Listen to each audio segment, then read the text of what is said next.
here to again thank Mayor Mary and as well as St. Luke's for this opportunity. And what else? I'm introducing an esteemed member of our community who's moderating this upcoming panel entitled Movements of Memory. Sort of the post story to the exodus of black families from Hastings. Moderated by Ben Mackay, Benji, I guess we can call him. He's, boy, I don't know where to begin. What I didn't realize about Ben was that we kind of had similar paths, interest in media. I cut news for KSTP and I'm a filmmaker. And he was a cameraman for maybe, there still is a cameraman. So, and put in a fair amount of time with CCO or? Sure. I'm with KSTP, so we're sort of rivals. Yeah, and as well as probably the most, I would say biggest feather in his cap, which is the African American Registry website, AAREG.org?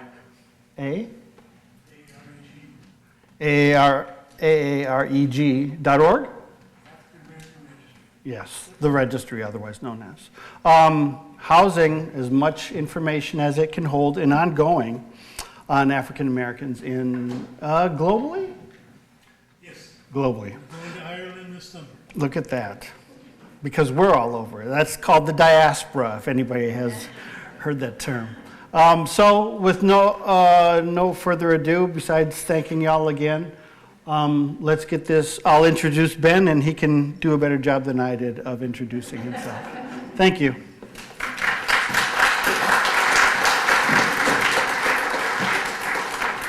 Here are the names on the panel. Thank you. Mm-hmm. I have to confess I have a very soft voice, so I'm probably going to lean over here when I talk. I hope that doesn't turn people off or anything. It's just who I've been for a long, long time. I'm grateful for the opportunity from Heidi in particular to ask me to come down here. Hastings is a small city that has always been intriguing to me, mainly because I was raised in a large city, and because I travel a lot, the propensity to get to the airport is important to me, always has been, whether I've lived in Long Beach or whether I've lived in New York or Chicago or wherever. And the fact that you can get to the airport in, less than 45 minutes from here is just really, really gratifying with a small town atmosphere to go along with it. I am aware of the Brown Chapels episode. I know a lot of the Curry family people over the years. It's heartbreaking to know about that history, but it's enlightening and encouraging for me to be a part of facilitation with some of the wonderful people that are on our panel to look at Brown maybe as a focal point, if you will, and to move forward with why there has been the kind of exodus of African descended people from Hastings to Minneapolis, St. Paul, Chicago, et cetera, and to take into account some of the benefits for what reconciliation can stand for when it is actually acted out. It is more than just a word. Reconciliation has to do with something that I have become much more familiar with probably in the last 20 years by doing African American Registry. Now, this is a lead into me conversing with Miss Lynn McWatt. I had the honor of knowing her mother, Katie McWatt, very, very well. She was a friend of my mother's, particularly when she ran for city council, and particularly with her relationship with people like Mahmoud El-Khati and people like Josie Johnson. And African American Registry had the honor of being able to interview Katie McWatt before she passed on. And I remember asking her a question about if you were going to encourage a young person who wanted to become socially active in their community, to make it a better place, both for class and racial equity, how would you encourage them or not, and why? And of course, she encouraged.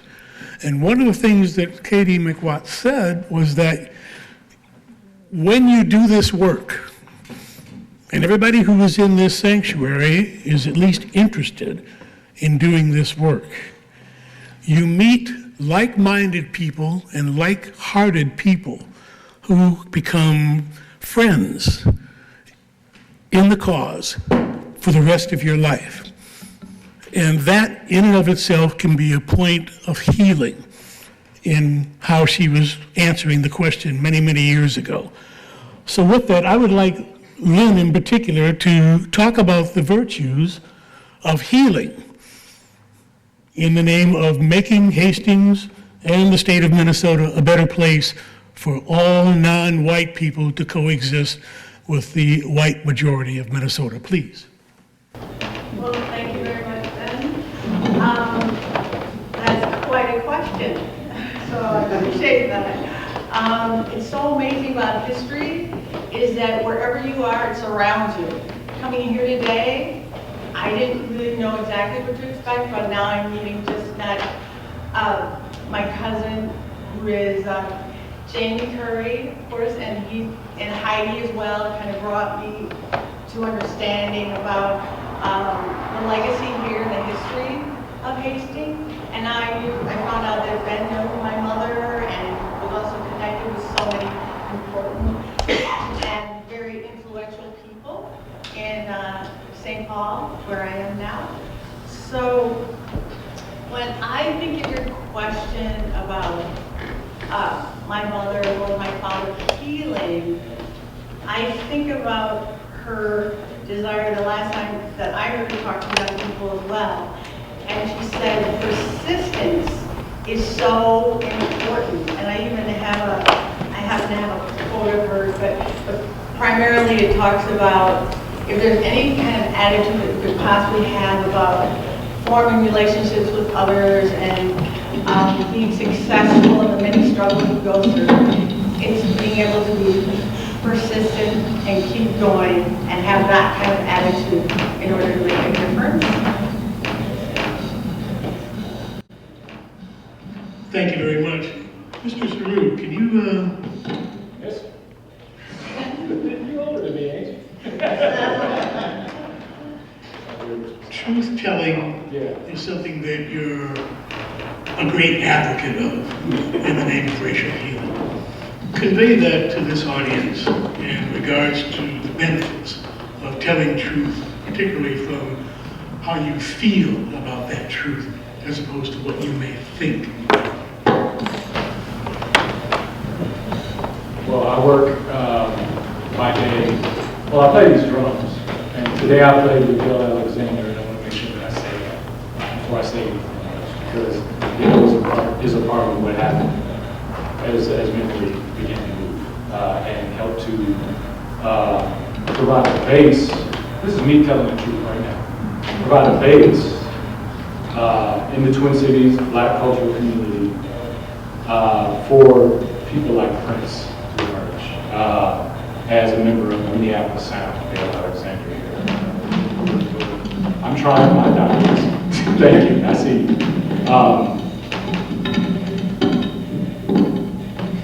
Dale Alexander is a member of the cultural community of the Twin Cities and is in part responsible as a native son of these Twin Cities for the cultural community that birthed Prince, our sort of claim to fame internationally in terms of popular culture.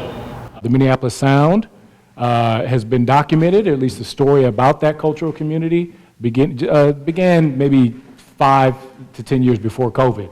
That people started to do that work. And I just wanted to make sure to say Dale's name. All right, so truth and reconciliation. A terminology we might be familiar with in the context of South Africa and the struggle against apartheid. right? In order to reconcile and to begin reconciling, we must go through this process of speaking our truths. History, the documentation of these truths with records, is still something that is happening, right? But we have people here now who remember and can testify to the coming and going of things and what it has meant to be black. I was at St. Peter AME in South Minneapolis last night for an event celebrating black history and the literary community. And there were elders there who spoke of the history of that church and its centrality, its central place in the central neighborhood in South Minneapolis, near where George Floyd was murdered. My family, after they left Hastings, became members of that church for a time in the 1940s and 50s. It is essential. By day, I work in an archive that gathers up the evidence of African American cultural life through literature in particular at the University of Minnesota. So we have documents, documented evidence, artifactual evidence of our presence here in this country to stand against the fake news, the counter narratives that would otherwise speak for us, right? So I'll stop and say I'm grateful to be here and to continue in this work that people set out to do, thanks especially to Heidi, who's hiding somewhere, to document and keep these stories so that we might better know ourselves and pass it on, too. So.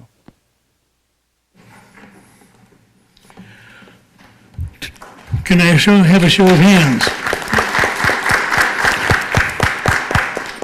Critical race theory. Would someone like to give the sanctuary their definition of what critical race theory is? And when I ask that, it's not that you might have a right or wrong answer. We just want your truth. Anybody? James, you're smiling. Well, I mean, I think it's become somebody said that because it has the word theory in it, it can be dismissed and interrogated by those who feel different. And it's also based in it's a legal term. So this conflation of a legal term from academics being something that is indoctrinated into children in elementary, junior, and senior high is a disconnect. But that doesn't matter. We can just use this blanket critical race theory and start to include the things that are uncomfortable and dismiss them because they are based on a theory. So I think it ties into these recent conservative attempts to claim that slavery had benefits or there were also white slaves or just any kind of way to dismiss uncomfortable facts. Thank you very much. The reason I bring up CRT is because I'm looking out in the sanctuary today and I'm seeing a lot of people with gray hair. Myself being one. And there aren't very many kids here. And the onslaught of not having truth-telling stories in curriculums of various forms and all grade levels is an assault that we have seen dearly last year or two going forward in many states. This one, not one of them, fortunately. But I say that to ask the question of maybe Jeremiah or Ray on the panel to talk about the importance of truth-telling from a classroom perspective so that young people, tomorrow's future for Hastings, Minnesota, Minneapolis, Chicago, and America. Why is that important? So I've been to school around this country. I went to school in Albany, Georgia, on the East Coast. my father found it very critical that he taught me Black history. So he'd leave me at the house at about 10 years old, and I'd read actual slave stories during, slavery days. And in school, it's systemized to not tell certain history because obviously it'll stir up a pot at the house, right?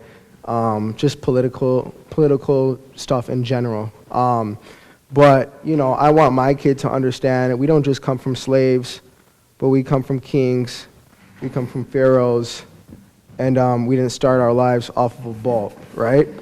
So, Black is a political term, and just like you're talking about legal term, it's not just black and white. You're not white, you're Caucasian. We're not Black, African, right? Even going back into the days where the natives were as black as my shoes right here. So I'm just speaking the truth, right?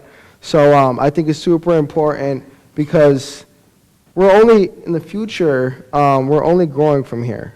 So Black and white kids and other different ethnicity of races, they want to have that understanding and that respect for each other because, like a lot of you guys, they're with gray hair, like you said, when you're younger, not every white person was racist, just didn't understand the culture.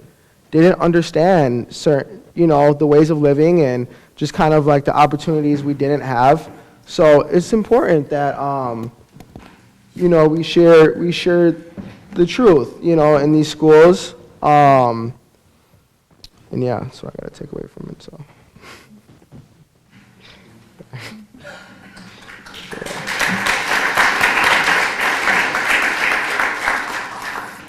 Any other comments from the panel on the importance of young people, school-age children, knowing more truths? Greetings, yes. It's very important that the truth is told, right? You have his story, our story, my story, right? But the truth about it is, if we don't give the young people the truth about what really happened, we'll repeat the same situations. So it's very important to educate them while they're young before they get, indoctrinated into a way of thinking that's not based on truth. In fact. I think one more thing I want to add on to this too is I think I was speaking about opportunity, and a lot of our schools in this country.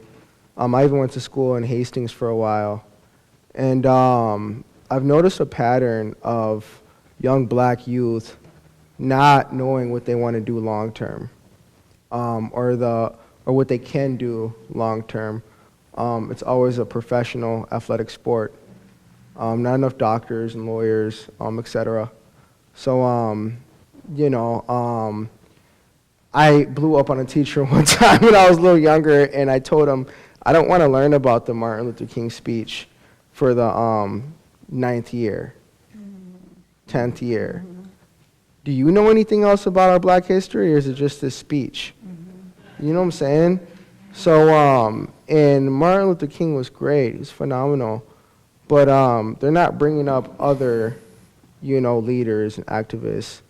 And part of it is because Martin Luther King, he took a very safe approach while we weren't being treated safely, So I think that's another huge thing is just learning ways to be in positions as a Black community and not limited, right? So I think that's super important. I'll clap for myself.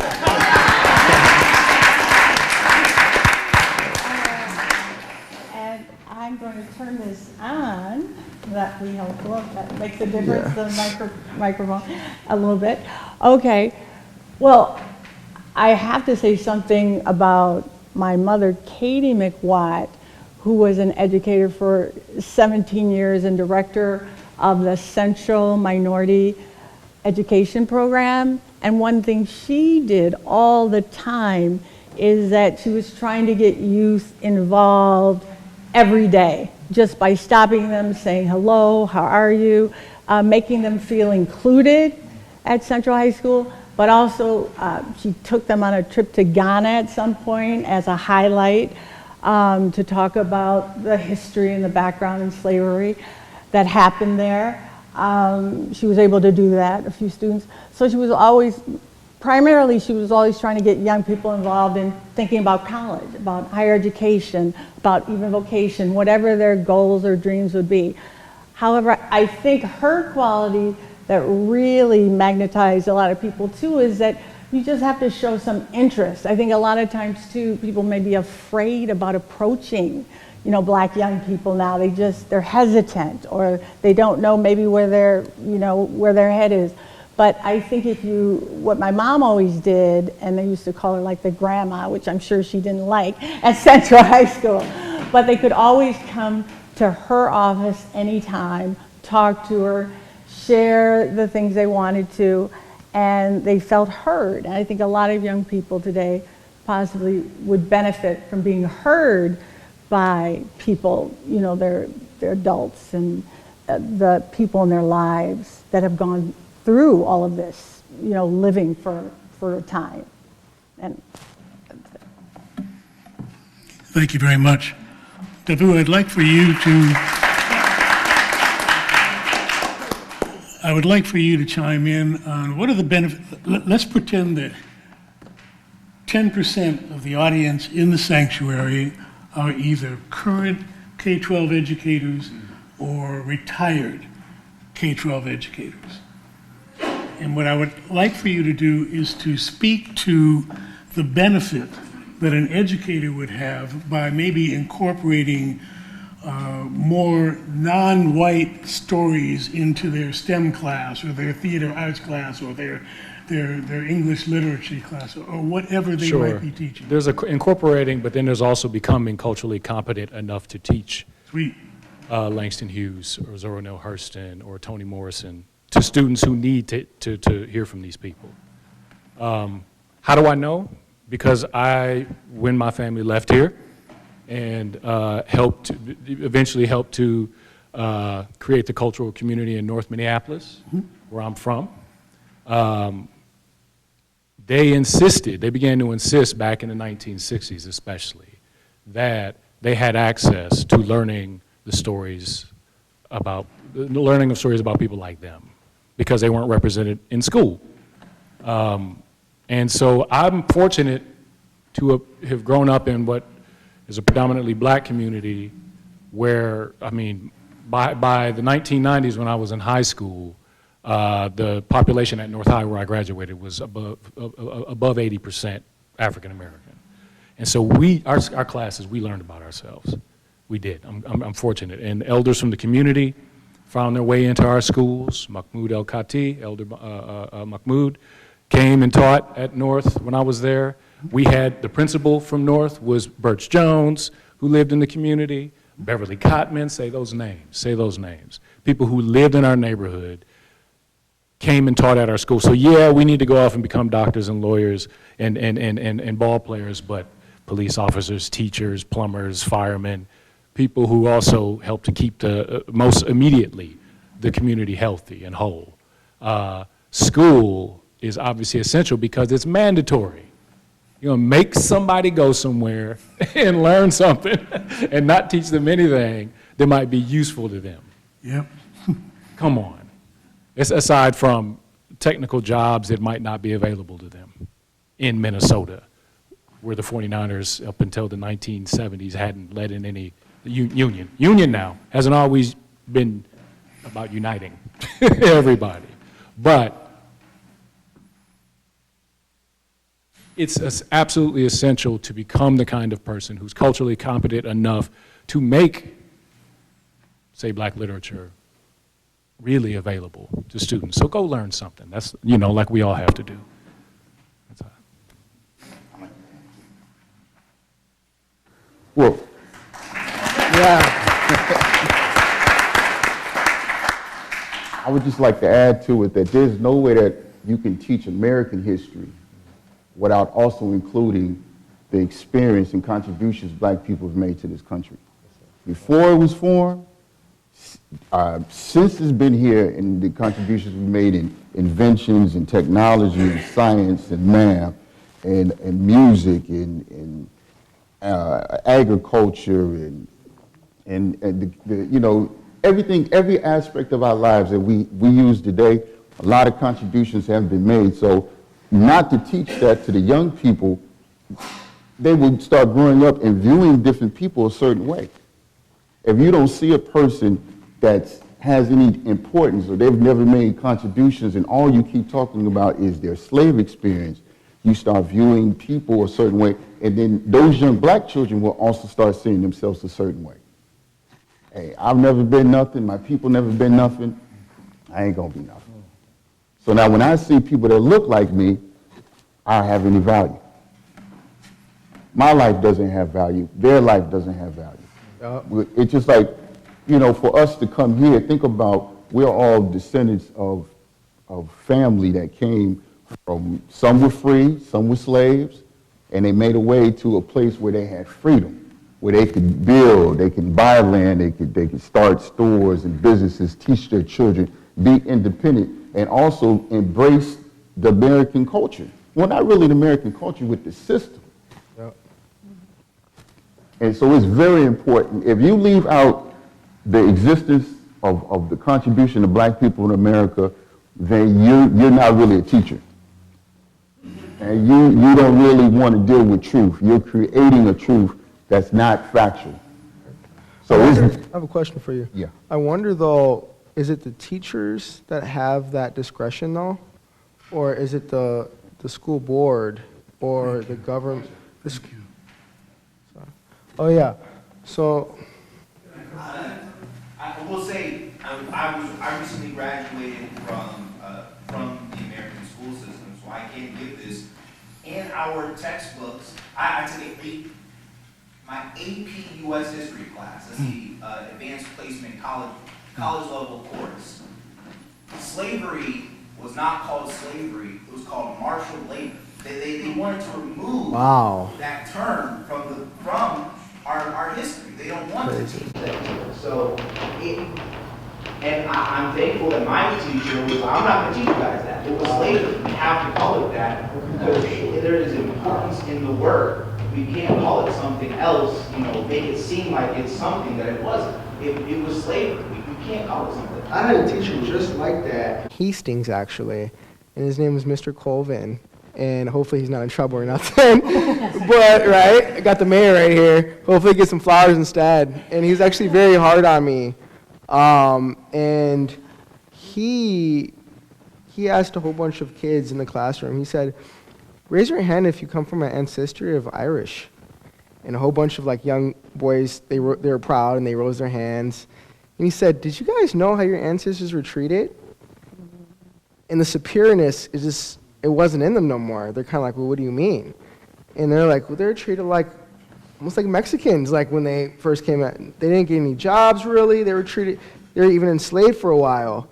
So, but that's not being, you know, it's not being disclosed because they don't want that, you know, type of agenda to be passed on to and everything like that. But yeah, I guess that was my question was, and you answered it perfectly. I guess it is discretion to an extent, but. Well, that's just like saying that because I feel like 1 + 1 is not 2, it's 5. But I have the power to now put this and impose this on people. Does that make it correct? No, 1 + 1 is 2. Just like the experience that black people have had in America has to be labeled and has to be called out for exactly what it was, injustice. And there's nothing wrong with that. It happened in the past, but if we don't face what happened in the past, it just keeps on happening over and over and over again. So it has to be taught so that the young, you know, because America's based off, you got black people, you have Africans, you have Europeans, you have people coming from Latin America, you have a whole world that comes here for a better life. And now to remove that, that would be just unjust to all the ancestors that built this country. Yeah. I think that's a value that's derived from having a variety of people from different races, background, histories, a part of education. Because in my experience now, I'm teaching at a predominantly Spanish-speaking school, and we're during Black History Month, and we were studying the American Revolution. And so some of the teachers and I thought, well, we just felt as though it shows one side, but it doesn't show the whole picture. And these are only fourth graders, so we knew we couldn't get maybe necessarily how in depth we could get. But we just checked the History Channel. There was information there that clearly said that there were indigenous people and African American people who were part of the American Revolutionary War, who participated in it. And just to give, and then when you talk about the reasons for wars being fought, and that for freedom, and some of the founders themselves had slaves, we need to show the whole picture, but the only way you do that is you have to incorporate people of many different perspectives, I think, and talents to get that to the student body. Yeah. Thank you. So I teach this last week at the University of Minnesota, but in my capacity as the curator of this special collection of African American literature. I was teaching a class, first-year students, predominantly white, bunch of about 30 of them. It was a course in business ethics. And so we talked about slavery in America with documents. And so the conversation became uncomfortable. I talked about Hastings. I showed them this photograph. I showed them the Hastings Gazette news. I talked about my family. I showed them a photograph of the property deed from the property up here where the house still stands on 4th Avenue. And it became uncomfortable because history was in the room in a real way. And I asked them, and we talked about this. I said, is anybody else uncomfortable right now? I am. And a few people raised their hands, brave souls. And I was able to say to them, like I like to do, it's because you're a good person. That's why you feel uncomfortable right now. But if you're going to continue, if people continue to avoid feeling uncomfortable by avoiding the conversation, the truth, that Thomas Jefferson was a rapist who owned slaves and a brilliant statesman. Two things can be true, right? Two things can be true. If we can't even have the conversation because people don't want to feel uncomfortable. They don't want to be reminded that they already know right from wrong by people who are angry and have legitimate grievances. I'm uncomfortable in part right now because we revisit this conversation at least every February. Over and over. Over and over and over again. Yeah. Black folks talk about this at the salons and the barbershops and family gatherings, but to have a white audience and to thank y'all, by the way, for showing up to do the work of testifying to an audience that needs to hear it more than we do. But it's frustrating. I think that's what I'm feeling in my body right now is a little bit of frustration with the Sisyphean feat, this absurd cycle. Every February, maybe pay us more come February. I don't know. And maybe that'll help it. Well, do you think racism would ever end? Do you think this topic is gonna come to an end soon, or okay, right? Those are two questions. Right. Racism, no, that's not anything, because we're people. The way that we have the conversation about African American history and America's debt to black people, and conversations about the way that black people talk to white people about it, like tone policing, not allowed to, voice your grievances, without people becoming defensive and wanting to take their marbles and run home, who can't even admit that they have marbles in the first place. That's frustrating. That's frustrating to me. It's a specific kind of problem in this country. People more pessimistic than me, far more pessimistic than I, would say that it is a problem that is peculiar to the white-black conversation in this country, that you don't have it in Latinx communities. You don't have it, obviously with the Irish, that changed pretty fast when they became white and, you know. Amen. One of the things that I've run into in my travels throughout Minnesota in the last 20 plus years carrying the work of African American Registry is something that a lot of people in this room have heard. It's called Minnesota Nice. And it's basically a form of silence when it comes to certain subject matters, many of which African American Registry brings to the table for educators in particular. And silence is it's a weapon in many, many ways, because as I've navigated certain classrooms, the silence gives support to the fear that I sense in a lot of white educators and a lot of white public policy people to at least comment on the subject of race as it is applied to X, Y, Z. Doesn't really matter. Could be housing, could be education, could be most anything. And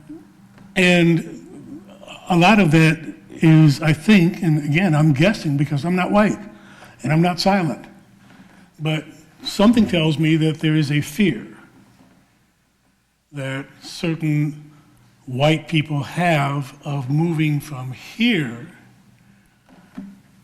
to here, to talk about how they feel about what they watch happening in Hastings, or in Minnesota, or in America, or in the world. And at this point in time, I'm going to initially invite any white person in the sanctuary to speak to what I just said, and if nobody speaks, I'm going to give it to the panel to let them talk about how they feel about what they have observed with silence. Anyone in the sanctuary. Yes, ma'am, please stand. And if you want to talk loud or you want to come up here, you're welcome to. I have a pretty good voice. I was a teacher. And I agree with some of what you're saying. I don't think it's that for me. I'll only speak for myself. Sometimes they have conversations and you really want to be honest, but you're afraid you're going to look like you may be racist. When really, it takes a long time to take this information in, and I apologize, it does. I've learned so much just today. And so I think a lot of people are processing it and trying to be real about it. And so I think some questions can sound like we're racist or ignorant or not understanding. But we are. Pardon? But we are. We are racist and ignorant. We are. All of us. I just gotta call it out. Like, I was talking to somebody about this. Like, my mentor, he's 73 years old, Swedish man, and sometimes when we talk, I'm like, that's kind of racist. It's like, and it's like a passive where he'll say certain things, and you know, like I was telling him, my grandfather was a chemist back in the 50s for 3M. He says, wow, they're hiring black people back then? That wasn't racist to me, but it was just ignorant, which the definition of ignorant is lack of knowledge. And he just doesn't know. It's just like, yes, there was scientists and, like I said, doctors and lawyers, you know. So, and what he was going back to is, we're not taught that, so we don't think that we come from much at all.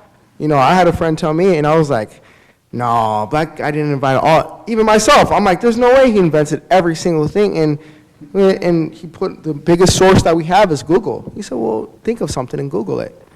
And I was almost trying to find something that a white man created, and it kept showing black men creating everything. You know, I'm not trying to say that, you know, but yeah, it's real. It's definitely real. So, Hold on, before you, please, finish your thoughts. sorry You had something to say. about that. And stand, please. I guess what would the definition of racist be? When you say we're all racist, tell me what that means to you. Can I interject just for a second? Sure. Stand, please.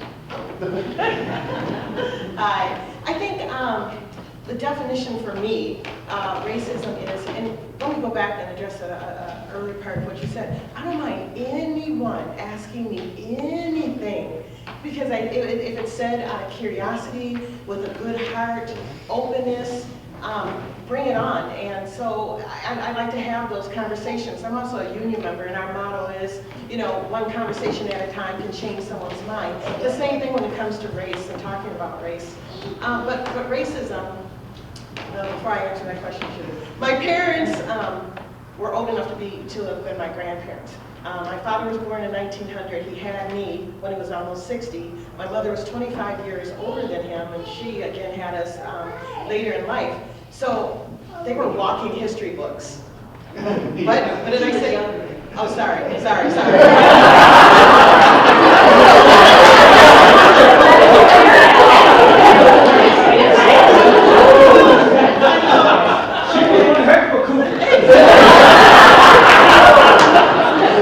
I get excited, my brain and mouth don't go. So anyway, my parents were walking history books.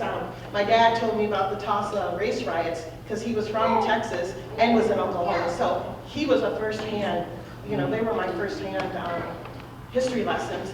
But having, you know, grown up with my parents and talking about things, they always said that racism was when a white person tries to stop you from doing something, looks at the color of your skin, and will totally do an about face. So not like giving you a chance to talk or be who you are or stop you from doing something. And that played into a lot of things, such as my sister being a gymnast back in the 70s and never scoring over a certain percentage, even though she's probably the best gymnast around, and having taken lessons in Edina. That was racism. We were also asked to leave that gymnastics school because white parents didn't want their kids in school. This is 72 with black kids, even though my parents could pay the bill. That's racism. Prejudice, I think we kind of all maybe can agree with that might be.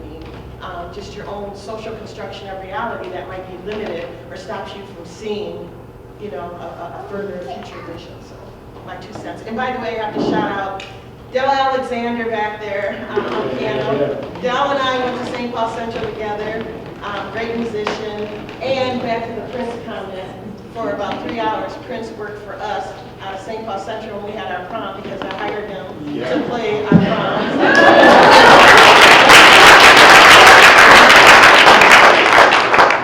I have a lot of thoughts, but I will only stick to 2 more. And Jeremiah, you can answer this whenever you feel. But I even wrote down that you said Martin Luther King took the safe approach. And I just wondered, oh gosh, that intrigued me. Like, what does that mean to you? And then I had one more thought, and then I'm going to sit down and absorb.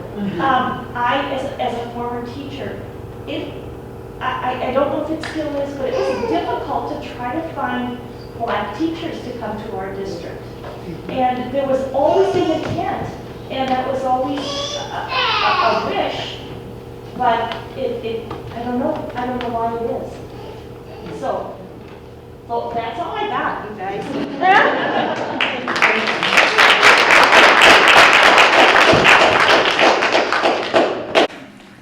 Well, you want to go ahead and answer? She asked me a question. Oh, yeah. Go ahead. I think most of us are aware that Martin Luther King was not fond of taking a more violent approach, which Malcolm X was. I don't think Malcolm X wanted to be violent, but when you're trying to come with peace, and the only thing you receive back is violence, then we might have to change it up a little bit. Yeah. So Martin Luther King, he wasn't that guy. Malcolm X sure was. And I think it comes from that fear thing. You know, there's plenty of older black men that still live in that fear because, you know, they spoke their mind back in those days. It wasn't going to end up how they wanted it to go. You know, so and even in this generation, fellas like us, we have more of a voice, and we can take a different approach. Hold up. I'm sorry. There's old folks in this room. We got to be careful. Right. Dr. King was not nonviolent because he was afraid. I never said that. No. There was something implied in there. He was nonviolent on a principle that I can't understand as someone who grew up around violence. Violence is how you settle things.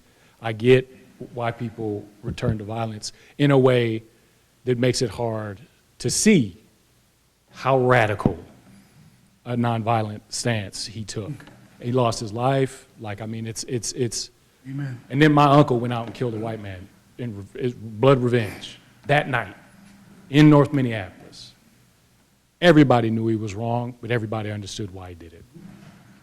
Given the gravity of that moment and what was happening to our people throughout the country, right? Several weeks following that night, people said, as you're suggesting, okay, no, we're not about peace right now. We can't afford it. And so I want to honor those people by letting them know that we remember. I'm not trying to say violence is the key or nothing like that. I think that's also, as you guys are aware, that's a pattern that we're having a hard time breaking. Like gentleman said, you know, he was raised around violence. I've had my fair share of violence. But white people, they don't use a violent approach for everything. And that's one thing that I wanted to break in this generation. You know, if I have something where I'm being violated of my rights, I have an attorney, right? So black people back in those days, it was a lot when you lost your job, you couldn't feed your family, or you were limited and you better shut your mouth as a black man. There were no getting an attorney to sue a white man.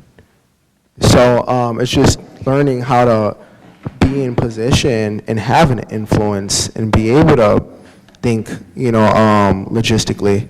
So, but yeah, I wasn't trying to say, but back then I definitely would have took that Malcolm X approach for sure. Right, and the other question about getting the various districts who I've heard have tried to encourage more teachers of color to be a part of their school district. The first part, usually it works. They're able to give a sentence for teachers of color, black teachers. However, it's hard to retain them. And I think that's what's lost, is how do you keep teachers of color to continue teaching without feeling supported or without feeling as though they have some sort of community that is also accepting of them as well.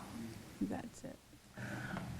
In looking at the title of today's event, the Movements of Memory, I'm reminded of a number of things, and one of them is something that I've heard where many people in my community of African descent, talk about African people as not being a monolith, meaning that you cannot see somebody that's 6'5" and expect them to play basketball because they're black. You cannot see somebody who might be singing in a choir and expect them to be on America's Got Talent in 5 years because they're black.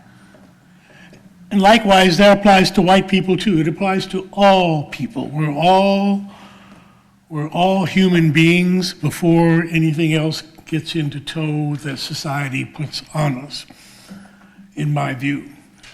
And when I look at the history of people of African descent, the Tubmans and Douglases of the world, they had their own dreams for why they took the mantle to do what they did.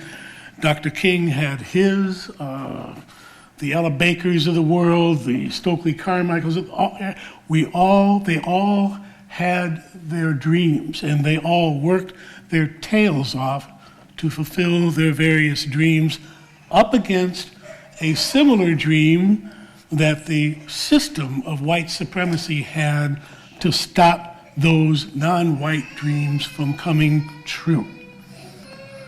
And so the movement of memory that I'd like to put out for further discussion from both the sanctuary and the men and women on the panel is to speak to the fact that memory is something that everybody in this church sanctuary must wrestle with, particularly if it's uncomfortable.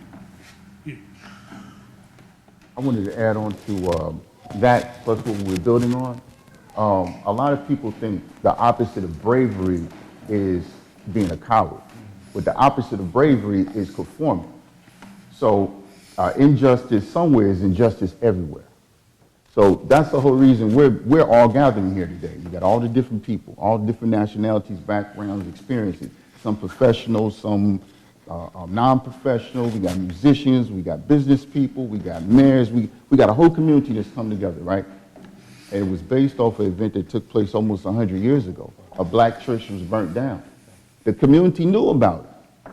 Someone knew what happened, but no one stepped forward because they conformed to the system that was now being put in place. Because if I'm not mistaken, I do a little research on Hastings in Minnesota.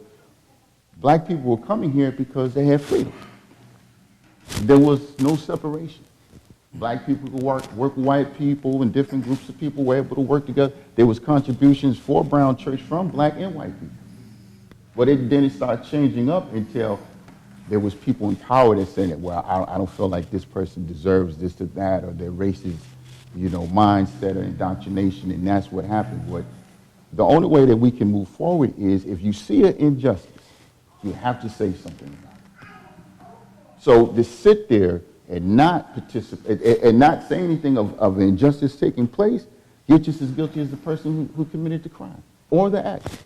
And so to the point of memory, when the injustices have taken place repeatedly in the past, but far enough back that they're no longer the trace of them isn't legible to us now. Like how those injustices in the past help make the world we live in right now can make it difficult, say, if I have not committed to the ideological program of white supremacy. I've not committed consciously to that. It's difficult for me to see that I behave like a racist. I behave like a person who was reared in this country under these terms and stood to benefit from these series of injustices over and over again, that Brown's Chapel is just the one we get to talk about right now. Because we're uncovering during COVID. Heidi, thank you. We're uncovering this now. We're talking about it now, presumably so we might make for better now and the future. So I heard this baby back here crying. It had warmed my heart. So, indigenous people talk about not living for right now, but for 7 generations ahead, okay? My 14-year-old son, August, is a 7th generation Minnesotan, black Minnesotan, right? His ancestors came here seeking freedom. It was a sunrise for black people in 1860, the war and after. Sunset for the Dakota people as they landed here in 1862. I, as a black man with plenty of grievances, who knows something about himself and where he comes from, I'm blessed with that, thanks to my elders and this little bit of wit that I got. Most of us don't get to know it. It's up to those of us here who can to help uncover and to give testimony to it and to pass it on. I brought my son here and my mother for Memorial Day to the Lakeside Cemetery to visit the grave of the patriarch, whose grave is the only one that is marked in that cemetery, thanks to the fact that When he escaped slavery after killing a white man. We got this a couple ways in my family. 3rd Infantry gave him safe passage to Minnesota. They were working the war effort, right, in Virginia. And the Wallaces would land here. And again, because he enrolled in the Union Army, enlisted in the Union Army, his grave is marked there. So I was able to bring my mother and my son, the 7th generation, to visit, right, to revisit our place here. And it's important that we tell the story about what happened to the church first and the members of it who eventually fled, right? Yeah, so it doesn't happen again. Certainly so it doesn't happen again, but also so, as James Baldwin would have said, and to save the souls of white America. Yep. To help at least, because we got us to deal with too. And a big part of the movement of memory is exactly what Davu's talking about, but unpacking it, taking it apart, maybe putting it in a construct that would fit an elementary schoolroom with pictures, maybe media, things along those lines.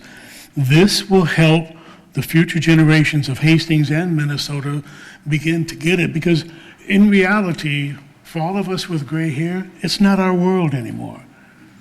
It doesn't belong to us. I'll be dead before the kind of movement that I want to happen happens. And I think the investment in children is crucial going forward to make sure that, because we may have forgotten for so long, that they won't forget.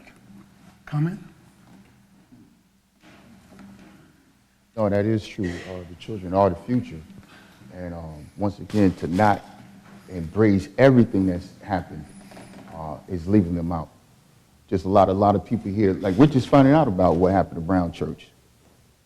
So just imagine you're going to have another generation making the same errors, the same mistakes, having the same mindset against people and one another when they don't need to, if they just know the truth. You know, and the contributions that everybody's made, and you view people differently. So it's very important that we just remember that and move forward and not repeat the same errors that people have in the past. I just want to say one thing. So I'm 22 years old. So like, I'm in this generation where social media is just booming right now. And when you go on social media, you'll start to see how alive racism still is. And the biggest reason is because you have people behind a screen that you don't know, and they're able to say whatever they want. And a lot of them are very young kids that they still live with their parents. So that kind of shows you it starts off in the home, right? And I think it's good that we were able to decipher earlier the difference between racism and prejudice and the different kinds of racism. There's some people, black and white, that want to keep the bloodline in their race. They want no mixing. I'm a good mix. They don't want any of that. I've had people say in my face before that they don't really want that. And, you know, I don't necessarily know how to feel about that. I don't know if it's right or wrong. There's many black people that feel the same way. But I just wanted to say, like, it starts off in the home.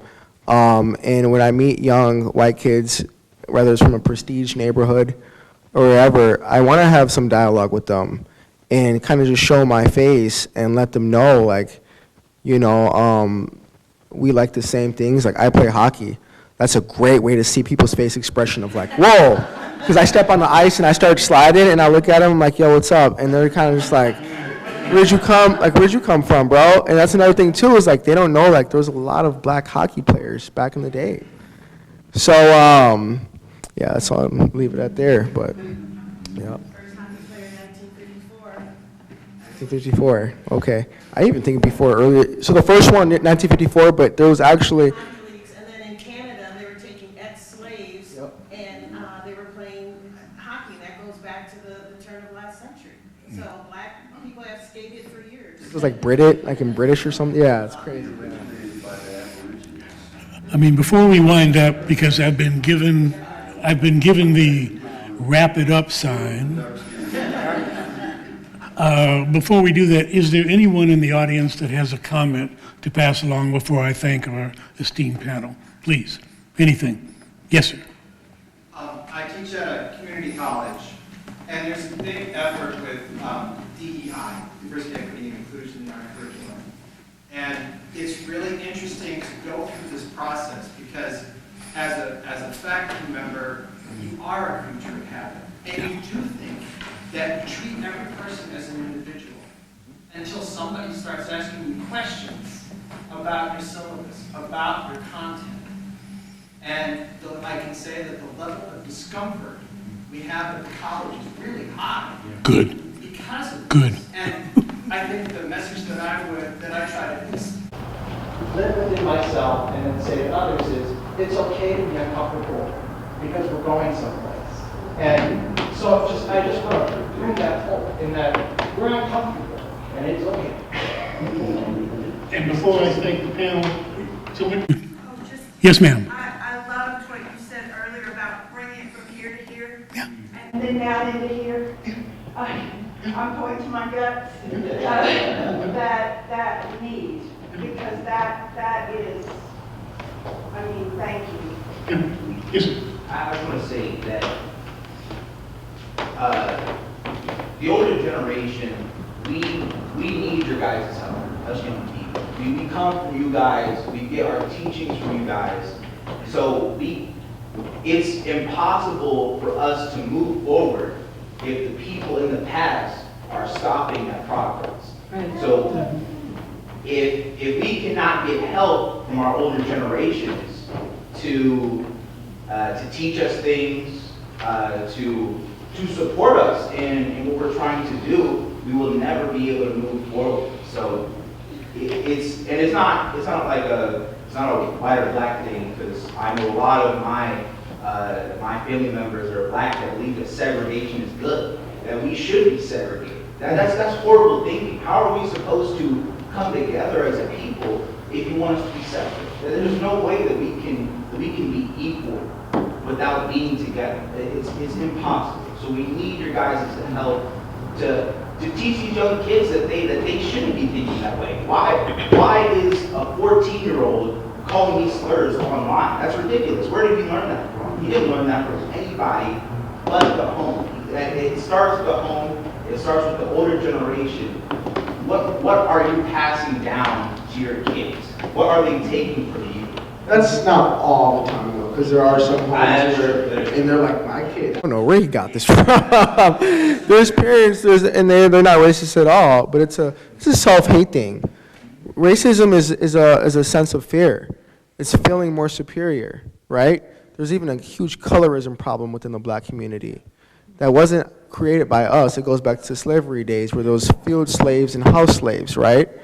So I think human nature, you kind of want to feel superior, but it's when you start you start belittling people, that I think that makes it more of a huge problem, especially when it comes to race. But you're absolutely correct, man. I appreciate you for saying that too.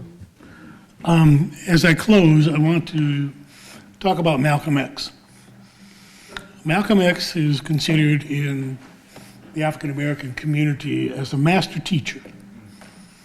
And one of the reasons he is considered a master teacher is most of the time when he spoke, whether it be a congregation in a church or a mosque or in some academic surrounding, his ability to convey the black experience to move forward allowed people who heard his voice to rethink their position.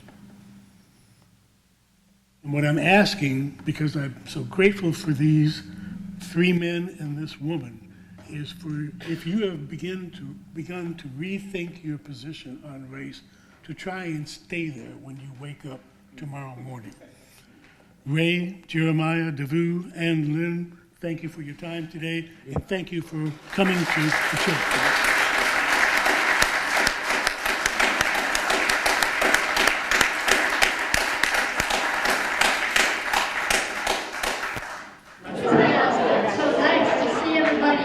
visiting with each other and engaging. And I just want to thank you all for your participation in the panel. That was very important. And a big part of what we want is our mission with BR4 is to come together as a community like this and to be able to have these, what I think are pretty crucial conversations. And it's a beginning. We're just really getting started on this. We're going to be doing more of these conversations, and we hope you'll come back and participate in those. So now the next person that's up on the docket here is a new board member and a new mother, Jillian Knight.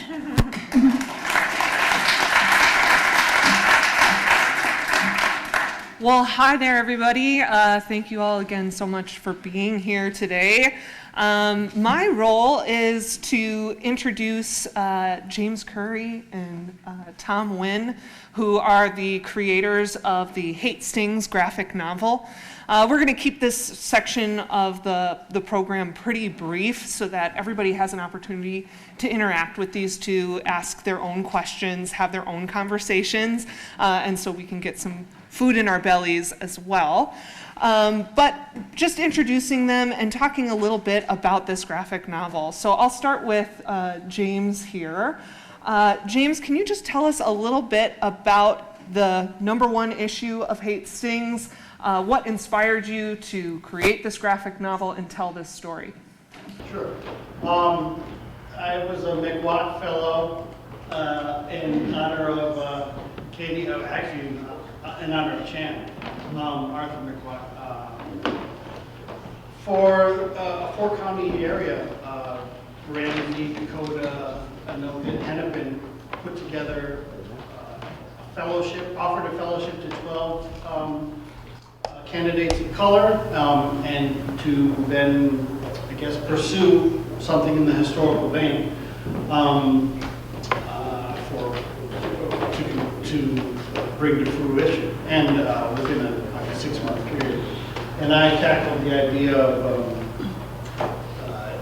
African Americans in Dakota County, where I met Jillian, and it was through the lens of the media, and that's an installation or an exhibit that's available for everybody permanently, I think, at Washington Museum in South St. Paul. And then I burdened myself with this idea of, I saw interconnecting narratives, I saw intersecting narratives of some of these black foundational families, trailblazers, pioneers, and thought, and actually it was Deb Saunders, a former member of BR4, who said, you know, there's a local DC Marvel illustrator in Hastings, and you could spread this story besides, you know, oral presentations in the form of a graphic novel. In other words, a comic. And I was all for it, and she wrote Tom in, and I had never, you know, I guess I had looked at comic books before, but I didn't realize that it's a perfect format to sort of distribute across generations and ages as a learning tool. So I was all for it, and I just jumped in with the help of this great illustrator to sort of take these stories, put them in a script form, and then allow him to let the visuals do the comics. Excellent. Tom, how did kind of your first interactions with James give you an understanding of the story you wanted to tell, and then kind of what was your role coming into the project? Well, I was in Tennessee visiting my sister when I got the email from Deb Saunders and James, kind of introducing themselves and proposing this idea of doing this comic book, this historical comic book. And, you know, reading through the email and the synopsis, the one thing that really, well, first of all, was really interesting to me in that being a guy that's been hired my entire life to draw just, you know, things that are fantastical for children, like monsters and aliens and superheroes, I thought it would be really interesting to try to stretch my wings and do something of a more grounded historical context. And I remember the one thing that really grabbed me as being someone that was just kind of oblivious to this particular part of Hastings history was the Browns Chapel Church, the burning down of the church in 1907. And I did look it up briefly before I responded back to them, and immediately as I was just kind of learning about it, my natural inclination as an illustrator is typically when I get a script, as I read a script, I'll play it in my head as a comic book. Like, how would I draw this? And then I for some reason, that moment in time just really spoke out to me and just kind of grabbed me, and I'm playing this scene so dramatically in my head, and I thought, this is something that I want to draw. I want to draw this scene, and in my head still, I have a particular way I want to portray it. Of course, with James' approval. But yeah, I mean, that was really the hook for me. And, really overall, I thought it was just kind of fun to jump into something different other than superheroes and stuff that I was used to. So both of you can kind of speak to this next question, but you've had an opportunity now to kind of talk about this comic with Minnesota Historical Society, around the state of Minnesota at various Comic-Cons and things like that. You've been interacting with a lot of people regarding the comic and the graphic novel. What has kind of the reaction been that you've seen as you're going around the state, as you're talking to young people, old people, people interested in history, people interested in comics? What are you getting responses about this graphic novel? What kind of responses? Very largely positive. I say very largely, and this is kind of funny to me, as a guy who travels around the country doing comic book conventions. I don't know how familiar some of you people are with the comic book industry and the Comic-Cons, as what it's more popularly called. I mean, we have a couple here, I think, in the state of Minnesota every year. But they're just basically large gatherings of people in the industry, from publishers to artists to writers to colorists, and it's just a big nerd fest, is what I say, where all the comic book nerds and people who enjoy the media and pop culture get together and have fun, and some of the people who are more hardcore, dedicated readers or collectors get to meet the people who create their comic books, the writers and stuff. They might have some stuff in their collection that they'll bring to these shows and have them sign it. So my role when I do these comic conventions is I have my table with my merch. And nowadays, the Hastings Comics is part of my merch, amongst my other titles that I've worked on someplace. I'll sign autographs, I'll take pictures with people and fans. And it's been very positive. A lot of interest, a lot of intrigue and curiosity. I kind of hesitate and joke a little bit about it with a little smirk when I say largely positive, because depending on which Comic-Con and which part of the country, without getting too much, into politics, but there's going to be areas that are politically very different, as you might understand, depending on what part of the country you're going to. So, earlier today, there was a topic of critical race theory that been brought up, and thank you for bringing that up. Wonderful moderation, by the way. I love what you had to say. And that, over the last couple of years, has kind of been a little more of a hot button topic. And with a comic book like this, it's different. It's different than what people are used to seeing come out of me. It's different than what people expect out of a superhero comic. So, while I haven't had directly negative reactions, I will say I've had raised eyebrows. And the raised eyebrows kind of come from being used to what they perceive in their minds and what they're taught, a certain form of history that is that maybe they're, I guess, the top uncomfortability. That thing comes up again, the word uncomfortability. It's almost like if I were to read their body language and mind, it's like, why are you even bothering introducing Aren't we past that? Aren't we past that? Aren't we talking, that's in the past. That's the impression I get out of some people. Like I said, largely positive, curious enough to pick it up and give it a chance, which is really all I have here. So you just give it a chance. If you enjoy my work, you'll enjoy this. And really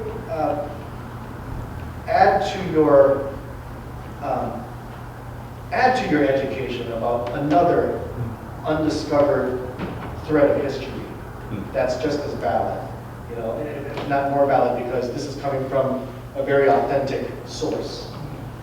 And going back to, we must really preserve our sources and our history and our elders, because the farther we get away from these historical events, the more chance of misinterpretation, losing information, reinterpretation. We want to preserve as much of authenticity as we can. And my part in doing it through a medium like a comic book, which by the way right now is such a hot medium for our youngsters in schools. When I was a kid, comic books weren't allowed. Now they're used as a legitimate teaching tool. And I'll tell you, if I could go back in time, I would rather learn history looking at a comic book than reading a boring textbook with just words. So I'm really feeling like we are taking advantage of something like this medium to open up some eyes and to teach. Sorry for that, Mom. No, that was great.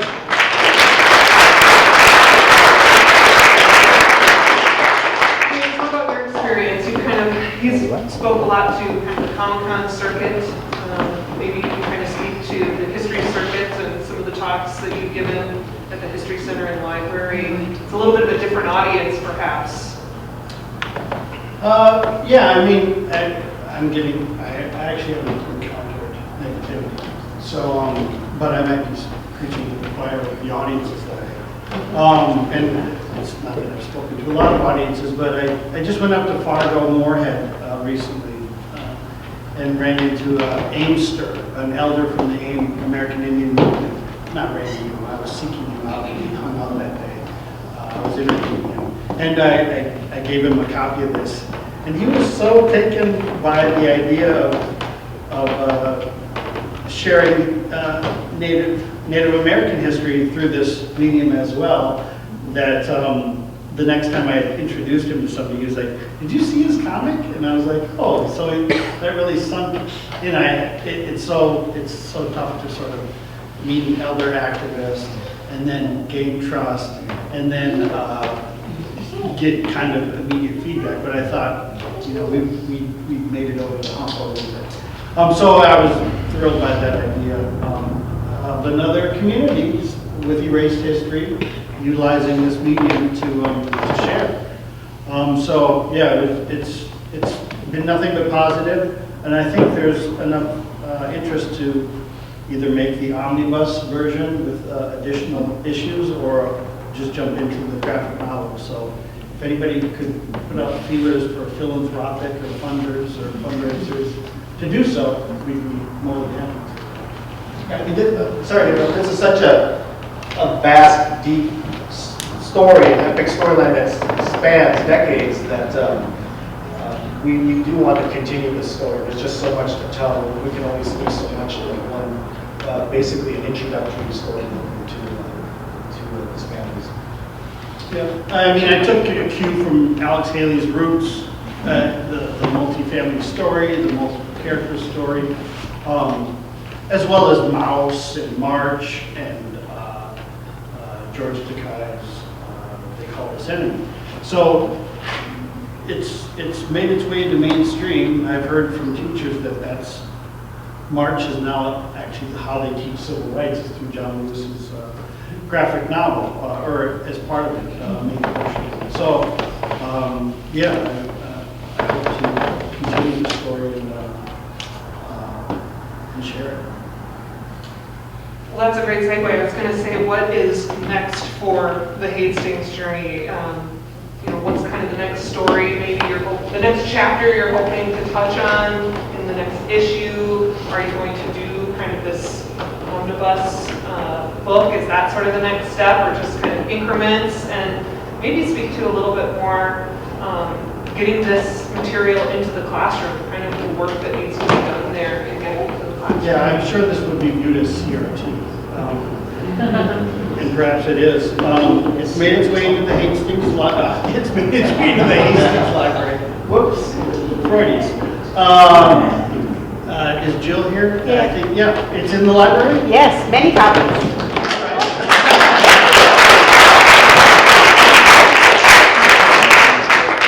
I think the step to get it into a school would involve a school board. And I'm not here to open up that can of worms. But yeah, I agree. And if it could make its way there, it should. But I don't know the roadblocks that are there. But there is something to this way of making issues, obviously, with comics.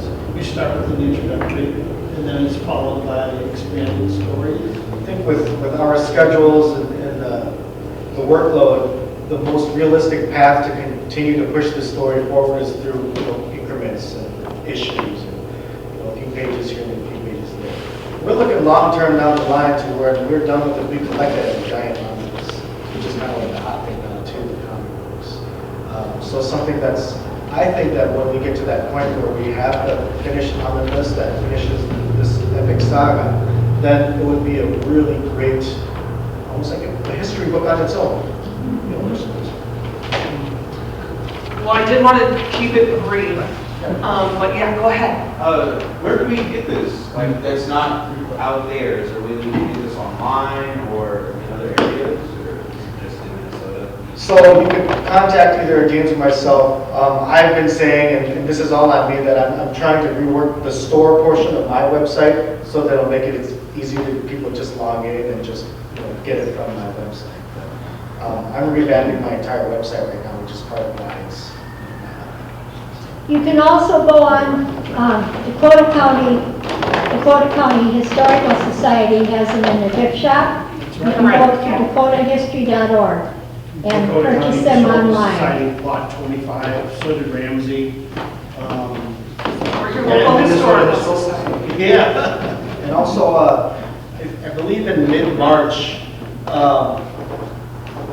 want to say 16th or something like that. It's a Saturday, it's somewhere in the middle of March. I'm doing a signing at a comic book store.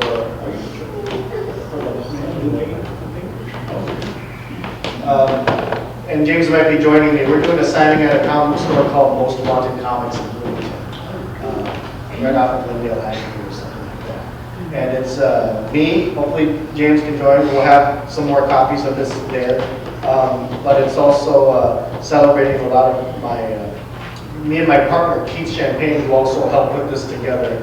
He's flying in from Connecticut, so we're just kind of promoting all the stuff we've done in our portfolio and our careers and stuff. Hastings is one of them, so we're trying to get everyone that has worked under our umbrella to come sign. We've also got copies for sale downstairs today too. That's right. So if you are looking to get your hands on one, today could be the day. We'll sign it too. We have markers this time. And they are, yes, they're going to be around to sign and answer additional questions as we gather downstairs for some food and fellowship. But were there any additional questions or comments from you two before we retire? Just to put what age bracket is this kind of geared for? I'd say safely teens and up. Yeah, I mean, this is not for, right? Well, I mean, anything on the internet is, you can get X-rated, obviously. And We're not that. You can get some pretty awful stuff on the web regardless. Well, whether my you grandsons are 6 and 8. Sure. I don't want my daughter to say. I would say fifth grade. I'd say fifth grade enough. No, yeah, I defer to you. Yeah. If it's uncomfortable, then I think maybe they've encountered that again with the World Wide Web. This is tame. Yeah, That's true. All ages. How about that? All right. Well, thank you guys so much. Let's give them a round of applause.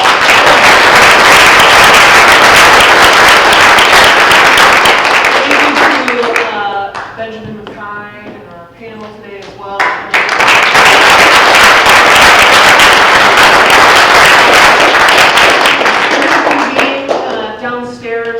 some food, for some further conversation. These two are available to answer additional questions that you might have. Again, copies of Hastings are going to be on sale. They're going to be willing to sign those copies for you.